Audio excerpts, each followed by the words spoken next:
శ్రీమదాంధ్ర మహాభారతము ఆది పర్వము ప్రథమాశ్వాసము. తరువాత కొన్నాళ్లకు జనమేజయుడు తాను చేయుచున్న యాగము పూర్తి చేశాడు. తన రాజధాని హస్తినాపురమునకు పోయి సుఖంగా ఉన్నాడు. ఇంతలో జనమేజయునికి సరమ మాటలు గుర్తుకు వచ్చాయి.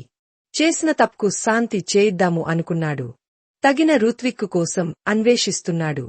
ఆ క్రమంలో శృతస్రవసుడు అనే మునిని కలుసుకున్నాడు. అతనికి నమస్కరించి ఇలా అన్నాడు: తమరి కుమారుడు సోమస్రవసుని నాకు పురోహితునిగా పంపండి అని అర్థించాడు. దానికి తండ్రి సమ్మతించాడు. జనమేజయుడు సోమస్రవసుని పురోహితునిగా స్వీకరించాడు. సోమస్రవసుని ఆధ్వర్యంలో అనేక పుణ్యకార్యములు చేశాడు. పైలుడి శిష్యుని పేరు ఉదంకుడు. ఉదంకుడు గురువులను భక్తితో సేవించి అణిమ, లహిమ, ప్రాప్తి, ప్రాకామ్యం, మహిమ, ఈసత్వం, వసిత్వం, కామవసాయిత అనే 8 సిద్ధులు పొందాడు.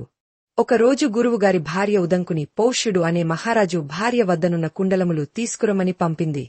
ఉదంకుడు ఆ పనిమీద పౌష్య మహారాజు వద్దకు వెళుతుండగా దారిలో ఒక దివ్యపురుషుని చూచాడు. అతని కోరిక మేరకు గోమయము, ఆవు పేడ భక్షించాడు. ఆ దివ్యపురుషుని అనుగ్రహం పొందాడు. తరువాత పౌష్య మహారాజు వద్దకు వెళ్లాడు. దయచేసి నా వీడియోను లైక్ చేసి, షేర్ చేసి సపోర్ట్ చేయండి.